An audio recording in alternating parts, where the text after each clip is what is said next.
ಗೆಳೆಯರೇ ನಮಸ್ಕಾರ, ಹೇಗಿದ್ದೀರಿ ಎಲ್ಲರೂ? ಗೆಳೆಯರೇ, ದಾವಣಗೆರೆ ಉಪಚುನಾವಣಾ ಕಣದಲ್ಲಿ ಕಾಂಗ್ರೆಸ್ ಏಕಾಂಗಿಯಾಗಿದೆ. ಅದಕ್ಕೆ ಮತ್ತೊಮ್ಮೆ ಕಾರಣ ಆಗ್ತಾ ಇರೋದು ಮಾತ್ರ ರಾಜ್ಯ ಮತ್ತು ರಾಷ್ಟ್ರ ಕಾಂಗ್ರೆಸ್ಸಿನ ನಾಯಕರು ಅನ್ನಿಸಿಕೊಂಡಿರೋ ಅತಿ ಬುದ್ಧಿವಂತರು. ನಿನ್ನೆ ನಾಮಪತ್ರವನ್ನು ಹಿಂಪಡೆಯೋಕೆ ಕೊನೆಯ ದಿನ ಆಗಿತ್ತು. ಸಾದಿಕ್ ಪೈಲ್ವಾನ್ ಅವರನ್ನು ಮನವೊಲಿಸೋಕೆ ಬಹಳಷ್ಟು ಕಾಂಗ್ರೆಸ್ ನಾಯಕರು ಒದ್ದಾಡಿದ್ರು. ಅದ್ಯಾಕೋ ಆಗ್ಲೇ ಇಲ್ಲ. ಅದೇ ಸಾದಿಕ್ ಪೈಲ್ವಾನ್ ನಮ್ಮ ಸಮುದಾಯಕ್ಕೆ ಅನ್ಯಾಯವನ್ನು ಮಾಡಿದ್ದಾರೆ, ಅದೇ ಕಾರಣಕ್ಕೆ ಚುನಾವಣಾ ಕಣದಿಂದ ಹಿಂದೆ ಸರಿಯೋ ಪ್ರಶ್ನೆ ಇಲ್ಲ ಅಂತಿದ್ರೆ, ಮತ್ತೊಂದು ಕಡೆ ಶಾಮನೂರು ಕುಟುಂಬ ಕಾಂಗ್ರೆಸ್ ಹೈಕಮಾಂಡ್ಗೆ ಸಮರ್ಥ ಅವರಿಗೆ ಟಿಕೆಟ್ ಅನ್ನು ಕೊಡೋದಕ್ಕೆ 7 ಕೋಟಿ ಹಣವನ್ನು ಕೊಟ್ಟಿದೆ ಅನ್ನೋ ಮಾತುಗಳು ಕೇಳಿ ಬರೋಕೆ ಶುರುವಾಗಿವೆ. ಇದರ ಬೆನ್ನಲ್ಲೇ ಜಮೀರ್ ಅಹಮದ್ ಖಾನ್ ಮುಸ್ಲಿಮರಿಗೂ ಕೈಕೊಟ್ಟು ಕಾಂಗ್ರೆಸ್ ಪಕ್ಷಕ್ಕೂ ಕೈಕೊಟ್ಟು ನೇರವಾಗಿ ಕೇರಳಕ್ಕೆ ಹೋಗಿದ್ದಾರೆ. ಹಾಗಾದ್ರೆ ಕಾಂಗ್ರೆಸ್ಸಿನ ಕಥೆಯನ್ನ ಮುಗಿಸೋಕೆ ಮುಸ್ಲಿಮರು ಪಣವನ್ನ ತೊಟ್ಟಿದ್ದಾರಾ? ಸಮರ್ಥ ಶಾಮನೂರು ಟಿಕೆಟ್ಗಾಗಿ 7 ಕೋಟಿ ಹಣವನ್ನ ಕೊಟ್ಟಿದ್ದಾರಾ? ದಾವಣಗೆರೆಯಲ್ಲಿ ಸದ್ಯದ ಪರಿಸ್ಥಿತಿ ಹೇಗಿದೆ ಎಲ್ಲವನ್ನ ಈ ವಿಡಿಯೋದಲ್ಲಿ ನೋಡ್ಕೊಂಡು ಬರೋಣ ಬನ್ನಿ. ಗೆಳೆಯರೇ, ದಾವಣಗೆರೆ ದಕ್ಷಿಣ ವಿಧಾನಸಭಾ ಕ್ಷೇತ್ರದ ಉಪಚುನಾವಣೆ ಪೂರ್ತಿ ಕಾವೇರಿದೆ. ಅದಕ್ಕೆ ಕಾರಣ ಆಗ್ತಾ ಇರೋದು ಕಾಂಗ್ರೆಸ್ ವಿರುದ್ಧದ ಬಂಡಾಯ ಅಭ್ಯರ್ಥಿಗಳು.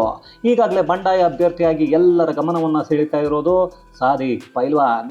ಅವರು ಮೊದಲ ದಿನವೇ ಜಮೀರ್ ಮತ್ತು ಕಾಂಗ್ರೆಸ್ ಪಕ್ಷದ ವಿರುದ್ಧವೇ ತಿರುಗಿ ಬಿದ್ದಿದ್ರು.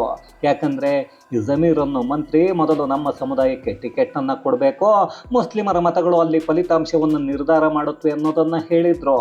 ದಾವಣಗೆರೆಯ ಮುಸ್ಲಿಮರು ಕೂಡ ನಮ್ಮಲ್ಲಿ ಯಾರಿಗಾದರೂ ಟಿಕೆಟ್ ಅನ್ನ ಕೊಡಿ ಅನ್ನೋ ಮನವಿಯನ್ನ ಇಟ್ಟಿದ್ರು. ಆದರೆ ಅದೇ ಜಮೀರ್ ಅಹಮದ್ ಮತ್ತು ಜಬ್ಬಾರ್ ಅವರು ಸುರ್ಜೇವಾಲಾ, ಸಿದ್ದರಾಮಯ್ಯ ಮತ್ತು DK ಶಿವಕುಮಾರ್ ಜೊತೆ ಮೀಟಿಂಗ್ ಮಾಡಿದ ಮೇಲೆ 4 ಕಂಡೀಷನ್ ಹಾಕಿ, ಆಯಿತು ಸಮರ್ಥ ಅವರಿಗೆ ಟಿಕೆಟ್ ಅನ್ನು ಕೊಟ್ಟು ಬಿಡಿ, ನಾವು ನಮ್ಮ ಸಮುದಾಯದವರ ಜೊತೆ ಮಾತಾಡ್ತೀವಿ, ಮತವನ್ನು ಹಾಕಿಸ್ತೀವಿ ಅನ್ನೋದನ್ನ ಹೇಳಿದ್ರು. ಅದರಲ್ಲೂ ಜಮೀರ್ ಮೊದಲ ಮುಸ್ಲಿಂ ಸಮುದಾಯದ ಪರ ಅನ್ನೋ ಹಾಗೆ ಮಾತಾಡ್ತಾ, ನಮ್ಮ ಸಮುದಾಯಕ್ಕೆ ಟಿಕೆಟ್ ಅನ್ನ ಕೊಡದೇ ಇದ್ರೆ ನಾನೇ ರಾಜೀನಾಮೆಯನ್ನ ಕೊಡ್ತೀನಿ ಅಂತ ಮಾತಾಡಿದ್ರು. ಅದಾದ ನಂತರ ನಾನೇ ಸಮರ್ಥ ಅನ್ನೋ ಅಭ್ಯರ್ಥಿಯನ್ನ ಗೆಲ್ಲಿಸಿಕೊಂಡು ಬರ್ತೀನಿ ಅಂದ್ರು. ಅದಕ್ಕೆ ಸಾದಿಕ್ ಪೈಲ್ವಾನ್ ಸೇರಿ ಕೆಲ ಮುಸ್ಲಿಮರು ಈ ಜಮೀರ್ ನಾಟಕ ಮಾಡ್ತಾ ಇದ್ದಾನೆ ಅಂತ ಮಾತಾಡಿದ್ರು. ಆಮೇಲೆ ಎಲ್ಲರೂ ಅಂದುಕೊಂಡಿದ್ದು ಜಮೀರ್ ದಾವಣಗೆರೆಗೆ ಹೋಗಿ ಅಲ್ಲಿ ಸಮರ್ಥ ಪರ ಪ್ರಚಾರ ಮಾಡ್ತಾರೆ ಅಂತ. ಅದೇ ಕಾರಣಕ್ಕೆ ನಿನ್ನೆಯವರೆಗೂ ಸಾದಿಕ್ ಪೈಲ್ವಾನ್ ಅವರನ್ನ ಮನವೊಲಿಸಿ ನಾಮಪತ್ರವನ್ನು ಹಿಂಪಡೆಯೋಕೆ ಒಂದಷ್ಟು ಪ್ರಯತ್ನವನ್ನ ಬಹಳಷ್ಟು ಕಾಂಗ್ರೆಸ್ ನಾಯಕರು ಮಾಡಿದ್ದಾರೆ. ಅದರಲ್ಲಿ CM ಸಿದ್ದರಾಮಯ್ಯ, DK ಶಿವಕುಮಾರ್, ಖುದ್ದು SS ಮಲ್ಲಿಕಾರ್ಜುನ್ ಕೂಡ ಮಾತಾಡೋ ಪ್ರಯತ್ನವನ್ನ ಮಾಡಿದ್ರು. ಆದರೆ ಅಲ್ಲಿಗೆ ಜಮೀರ್ ಮಾತ್ರ ಹೋಗಲೇ ಇಲ್ಲ.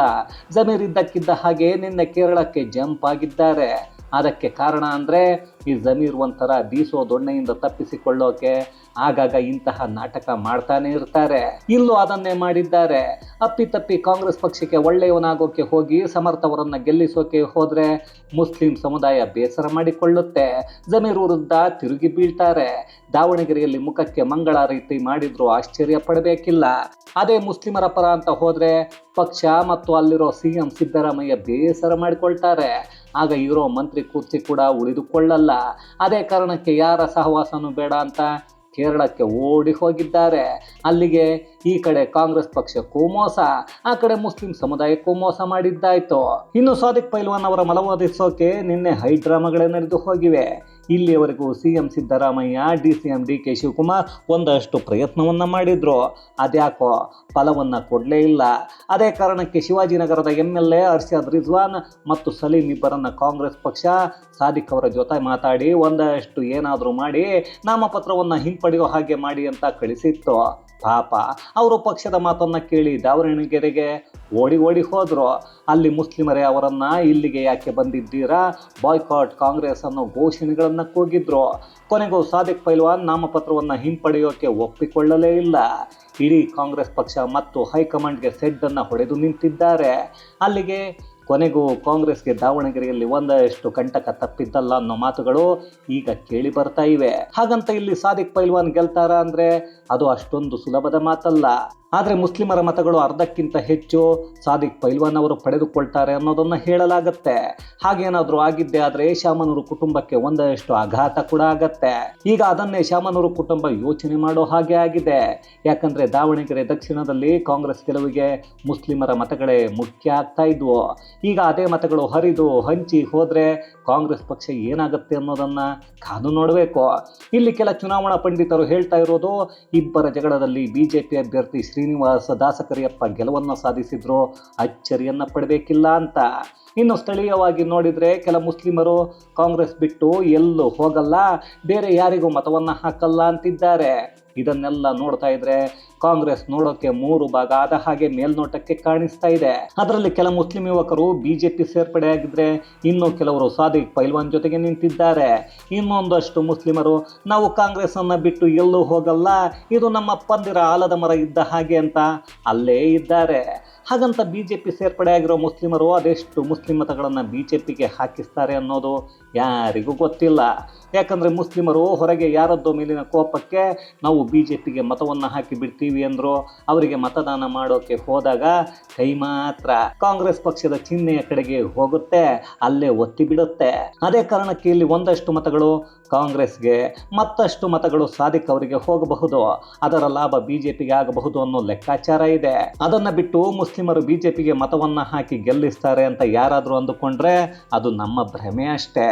ಇಷ್ಟೆಲ್ಲ ದಾವಣಗೆರೆ ದಕ್ಷಿಣದಲ್ಲಿ ಕಾವನ್ನು ಪಡೆದುಕೊಳ್ತಾ ಇದ್ರೆ, ಚುನಾವಣಾ ಕಣಕ್ಕೆ ಶಾಮನೂರು ಕುಟುಂಬದ ಸಮರ್ಥ್ಗೆ ಟಿಕೆಟ್ ನೀಡೋದಕ್ಕೆ ಸುಮಾರು 7 ಕೋಟಿಯನ್ನ ಕಾಂಗ್ರೆಸ್ ಹೈಕಮಾಂಡ್ಗೆ ನೀಡಲಾಗಿದೆ ಅನ್ನೋ ಮಾತುಗಳು ಈಗ ಕೇಳಿ ಬರ್ತಾ ಇವೆ. ಅದಕ್ಕಾಗಿ ಎಸ್ ಮಲ್ಲಿಕಾರ್ಜುನ್ ಜೊತೆ 13 ಶಾಸಕರು ದೆಹಲಿಗೆ ಹೋಗಿ ಸಮರ್ಥ್ ಅವರಿಗೆ ಟಿಕೆಟ್ ಕೊಡಬೇಕು ಅನ್ನೋ ಬೇಡಿಕೆಯನ್ನು ಮೊದಲೇ ಇಟ್ಟಿದ್ರು. ಅದಕ್ಕಾಗಿ ಒಂದು ರೇಟ್ ಕೂಡ ಫಿಕ್ಸ್ ಆಗಿತ್ತು. ಅದು 7 ಕೋಟಿಗೆ ಟಿಕೆಟ್ ಡೀಲ್ ಆಗಿತ್ತು. ಅದನ್ನು ಈಗಾಗಲೇ ಪಕ್ಷಕ್ಕೆ ನೀಡಿದ್ದಾರೆ ಅನ್ನೋ ಒಂದಷ್ಟು ಆರೋಪಗಳು ಕೇಳಿ ಬರ್ತಾ ಇವೆ. ಇಲ್ಲಿ ಯಾವುದೇ ಪಕ್ಷ ಆದರೂ ಇವತ್ತು ಉಚಿತವಾಗಿ ಟಿಕೆಟನ್ನು ಕೊಡಲ್ಲ ಅನ್ನೋದು ಎಲ್ಲರಿಗೂ ಗೊತ್ತೇ ಇದೆ. ಆದರೆ 7 ಕೋಟಿ ಏನಾದರೂ ಶಾಮನೂರು ಕುಟುಂಬ ಕೊಟ್ಟಿರೋದೇ ನಿಜ ಆದರೆ ಅದರಂತಹ ಮೋಸ ದೋಖ ಮತ್ತೊಂದಿಲ್ಲ. ಯಾಕಂದರೆ ಮುಂದಿನ ಬಾರಿ ಕಾಂಗ್ರೆಸ್ ಪಕ್ಷ ಮಾಡಿಕೊಳ್ತಾ ಇರೋ ಎಡವಟ್ಟಿಗೆ ರಾಜ್ಯದಲ್ಲಿ ಅದೆಷ್ಟು ಸೀಟುಗಳನ್ನು ಗೆಲ್ಲುತ್ತೋ ಗೊತ್ತಿಲ್ಲ. ಅಂಥದ್ರಲ್ಲಿ ಒಂದು ಸಮುದಾಯವನ್ನು ಎದುರು ಹಾಕಿಕೊಂಡು ದಾವಣಗೆರೆ ಜಿಲ್ಲೆಯಲ್ಲಿ ಅವರ ಕುಟುಂಬ ಮುಂದೆ ಗೆಲ್ಲೋದು ಕಷ್ಟ ಆಗತ್ತೆ ಅನ್ನೋದು ನಿಜ. ಆದರೂ ಸದ್ಯಕ್ಕೆ ದಾವಣಗೆರೆಯಲ್ಲಿ ಯಾರು ಗೆಲ್ತಾರೆ ಅನ್ನೋದನ್ನು ಈಗಲೇ ನಿರ್ಧಾರ ಮಾಡೋದು ಸುಲಭದ ಮಾತಲ್ಲ. ಯಾಕಂದರೆ ಮುಸ್ಲಿಮರ ಮತಗಳು ಎಲ್ಲ ಕಡೆಗೂ ಹರಿದು ಹಂಚಿ ಹೋಗುತ್ತವೆ. ಈ ಬಾರಿ ಎಲ್ಲವನ್ನ ನಿರ್ಧಾರ ಮಾಡೋದು ಬಹುತೇಕ ಹಿಂದೂಗಳ ಮತಗಳೇ ಅನ್ನಿಸುತ್ತೆ. ಕಳೆದ ಬಾರಿ ನಮ್ಮವರೇ ನಮಗೆ ಮತವನ್ನ ಹಾಕಿಲ್ಲ, ಮುಸ್ಲಿಮರೇ ನಮ್ಮನ್ನ ಗೆಲ್ಲಿಸಿರೋದು ಅನ್ನೋ ಹೇಳಿಕೆಯನ್ನ ಎಸ್ ಮಲ್ಲಿಕಾರ್ಜುನ್ ಕೊಟ್ಟಿದ್ರು. ಅದನ್ನು ಹಿಂದೂಗಳು ತಲೆಯಲ್ಲಿ ಇಟ್ಟುಕೊಂಡಿದ್ದೇ ಆದರೆ ಅವರ ಪುತ್ರ ಸಮರ್ಥ್ಗೆ ಉಪಚುನಾವಣೆ ಅನ್ನೋದು ಅಷ್ಟೊಂದು ಸುಲಭ ಆಗಿರಲ್ಲ.